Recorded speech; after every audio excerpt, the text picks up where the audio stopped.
ये fight MMA history की सबसे ब्रूटल वॉर्स में काउंट होती है। जॉन जोन्स पहली बार इतना डैमेज एब्जॉर्ब कर रहा था। दोनों फाइटर्स के बीच प्रेस कॉन्फ्रेंस में ही टेंशन हाई थी। जॉन जोन्स एक अनडिफीटेड अनअचेबल फाइटर जिसने अपने हर अपोनेंट को डोमिनेट किया जो भी उसके सामने आया। उसका सामना था अलेक्जेंडर गुस्ताफसन, स्वीडन का former boxing champion, tall, rangy, sharp hands के साथ और एंडलेस कार्डियो। ओपनिंग बेल से ही उसने दुनिया को दिखा दिया कि जॉन जोन्स फाइनली एक रियल फाइट में है। गुस्ताफसन का फुटवर्क क्रिस्प था, उसके जैब्स लेजर गाइडेड थे। वो बार बार जोन्स को टच कर रहा था, उसकी गार्ड को स्प्लिट कर रहा था और कॉन्स्टेंटली मूव कर रहा था। 100 से ज्यादा सिग्निफिकेंट स्ट्राइक्स लैंड हुए। जोन्स के फेस से ब्लड ट्रिकल होने लगा।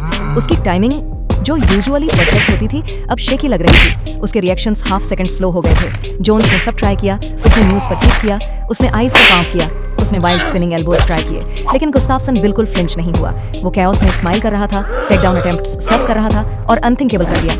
उसने जॉन जोन्स को मैट पर गिरा दिया।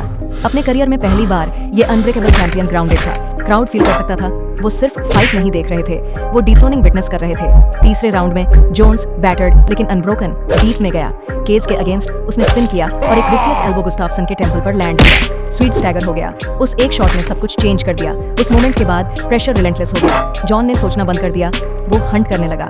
उसने सक्सेस ग्राउंड पर नहीं बल्कि स्टैंड अप में पाया जहां बॉक्सर को रूल करना था। गुस्ताफसन की मूवमेंट स्लो होने लगी, उसकी सांसें हैवी हो गई। जोन्स ने उसकी लेग्स चॉप करनी शुरू की, क्लिंच में न्यूजीलैंड की और ब्रेक पर एल्बो स्कोर किए। राउंड 5 तक गुस्ताफसन एग्जॉस्टेड हो चुका था। उसकी गार्ड ड्रॉप हो गई, उसकी चिन ऊपर आ गई, लेकिन वो फिर भी फाइट करता रहा। फाइनल बेल बजी, दोनों फाइटर्स मुश्किल से खड़े थे। डिसीजन आया, जॉन जोन्स जीत जाता है।